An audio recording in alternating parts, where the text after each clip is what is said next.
I'm actually tweeting a link to a Forbes article I was reading today about those offshore tax havens. And in 2012, Forbes magazine wrote this piece about how there was $21 trillion in these offshore tax havens. Now, they're not all wealthy people from the United States. I mean, they're wealthy people from around the world, but you better bet that a lot of those people are from the U.S., people who own these corporations and who get to take advantage of these tax havens and do what I consider one of the most unpatriotic things imaginable, take advantage of all the opportunities in this country and then close the door behind you and not give back to your communities or to your country and ensure that people have the same opportunities that you had. Well, and especially close the door as you walk out with $21 trillion. Right. There was a movie in the 70s called Network.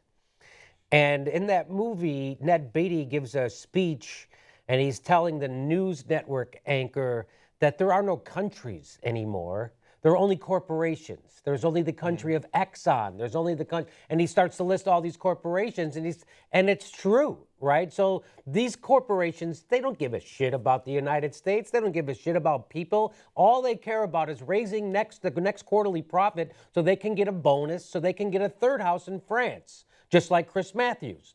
That's what they're looking for. So so that's the whole thing about it. Corporations are supposed to be patriotic. Let's realize corporations are nothing. Corporations are viruses. Yeah. If corporations can't, if they can pay a $5 billion fine and nobody goes to jail, I don't think they feel patriotism. I don't think the corporation puts its hand on its heart when it hears the Pledge of Allegiance being said. Not if doing that might cost you several $1 billion a year.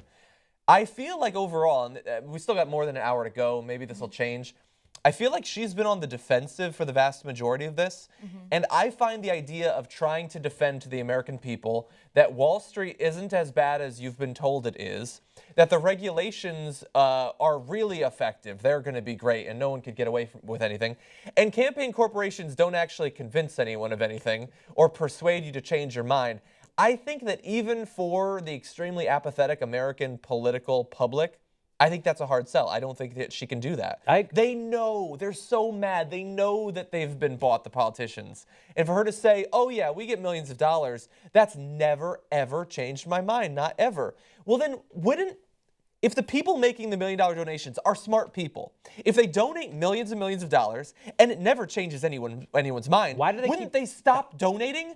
Especially when, as I said on the show yesterday, they're fucking investors. That's what they do. If I were to just put millions into investment, it just goes to zero every time. I wouldn't do it for centuries. And her comeback to this criticism of her chumminess with Wall Street is that I will use that law. I helped pass that law, and if they need to be broken up, it means that she doesn't think they need to be. Right now. She checked in. She went, oh, just right, like Goldilocks. Oh, this bank is just right. They're all perfect. But if anything else happens, Bernie's saying, no, what's happening right now is wrong. What's happening right now is fraud. That's what's wrong. We have to fix that. And God damn it, he's not being clear enough about that.